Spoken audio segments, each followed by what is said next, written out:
আসসালামু আলাইকুম, hello everyone. এই যে আমার সামনে ছোট একটি বাচ্চা 11 বছরের, ওর নাম হাফসা। তো এর আগে ওর ফ্যামিলির কিছু লোক চিকিৎসা করে গেছিল, আলহামদুলিল্লাহ ওনারা সুস্থ আছে। আজকে কয়েক বছর যাবো। তো লাস্টে আসছে আজকে এক সপ্তাহ হবে না, এক সপ্তাহ হবে। এর আগে আসছে ওর বাবা মা আমার কাছে নিয়ে। তো ওর বিশেষ করে নাকের হাতটা একটু বাঁকা, এই যে নাকের হাতটা একটু বাঁকা, এখান থেকে এভাবে চলে আসছে।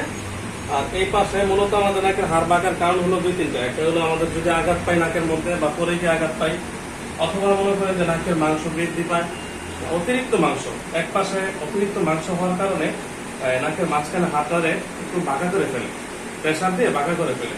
তো সেম একই অবস্থা হয়েছে ওর, এই নাকের মাংস বৃদ্ধি পেয়েছে, এই পাশে নাকের হাতটা একটু বাঁকা হয়ে গেছে, বাঁকা হয়ে এই পাশে চলে আসছে। এই কারণে বাচ্চাটা মোটামুটি লং টাইম, অনেক দীর্ঘ সময় নিয়ে অনেকটা কষ্ট পাইছে। যেরকম ওর হাঁচি হইতো, মাথা ব্যথা করতো, নাক ব্যথা করতো, সবসময় সর্দি ঠান্ডা লেগেই থাকতো। তো এই ক্ষেত্রে আর বাবা মামার কাছে নিয়ে আসছিল। আলহামদুলিল্লাহ এক সপ্তাহ আগে চিকিৎসা দেওয়ার পরে আজকে দেখলাম যে একটু ড্রেসিং করার জন্য নিয়ে আসছে। আজকে দেখলাম ভিতরে আলহামদুলিল্লাহ ফুললি ভালো, ফুললি শুকায় গেছে। ভিতরে একটা ছোট মাংস, যে অতিরিক্ত মাংস হাইপারট্রফি টার্মিনেট ছিল, এটা শুকিয়ে এটা একেবারে ছোট হয়ে গেছে। এখন যদি বের করে দিতে পারবো, বা অটোমেটিকলি এটা আর কয়েকদিন গেলে বের হয়ে যাবে। তো বাবা, এখন তোমার কেমন লাগে? মানে আগে তোমার যে ব্যথা করতো নাকে, যে ঠান্ডা সর্দি লেগে থাকতো, মাথা ব্যথা করতো, এখন কি আজকে চিকিৎসা নেওয়ার পর থেকে এক সপ্তাহ পর্যন্ত এই সমস্যাগুলো আছে? ঠান্ডা, মাথা ব্যথা কোনো কিছু নাই? আগে তো রাতের বেলা কিন্তু ঘুমাইতে গেলে মানে কষ্ট হইতো, দম বন্ধ হয়ে যেত। এখন কি ঘুমাইতে গেলে কষ্ট হয়?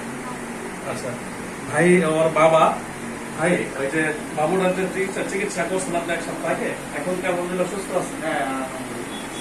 মানে আপনারা তো খুশি? আগে তো বাবু ঘুমাইতে গেলে তো অনেকটাই কষ্ট হতো না, এখন তো আর কোনো সমস্যা না, যাক আলহামদুলিল্লাহ। তো এটাই আসলে, এই যে ছোট বাচ্চাদের চিকিৎসা করতে অনেক ফ্যামিলি ভয় পায়। মানে বিশেষ করে আমার বাবু ছোট, ওষুধ দিতে গেলে জ্বালা পোড়া করবে কিনা, ব্যথা করবে কিনা, বা কোনো ধরনের সমস্যা হবে কিনা, এই জিনিসটা নিয়ে আমাকে প্রতিদিন হাজার হাজার রোগী ফোন দেয় যে ভাই আমার বাবু তো ছোট। তো এই বিষয়গুলো বুঝাইতে রোগীদের দেখা গেছে যে আমারও একটু সময় নেই, সময় নিয়ে বুঝাইতে পারি না। চাই সবাই একটু বুঝালে ভালোভাবে। এই ভিডিওর মধ্যে একটাই কথা বলবো যে ছোট 5 বছরের বাচ্চা থেকে একেবারে বৃদ্ধ পর্যন্ত, এবং কি গর্ভবতী মহিলা, ডায়াবেটিস রোগী, ডায়াবেটিস যতই থাকুক কোনো সমস্যা নেই, প্রেগনেন্ট 3 মাস পর থেকে একেবারে মানে ডেলিভারির সময় পর্যন্ত আপনারা নাকের চিকিৎসা নিতে পারবেন। কোনো ধরনের রিস্ক নেই, কোনো ধরনের ব্যথা জ্বালা পোড়া। তোমার যে চিকিৎসা করছিলাম এক সপ্তাহ আগে, ওষুধ দিয়েছিলাম, ওই সময় ব্যথা পাইছিলাম, মানে জ্বালা পোড়া বা ব্যথা, অনেক কষ্ট, এরকম কিছু হয়েছে? মানে কোনো ধরনের কোনো রিস্ক নেই মোট কথা। এবং কি ইজিলি ভাবে আমাদের নাকের মাংসটা একেবারে, গলা টনসিল, সাইনোসাইটিস, ইজিলি ভাবে এগুলা আল্লাহর মতে আমি চিকিৎসাটা দিয়ে থাকি।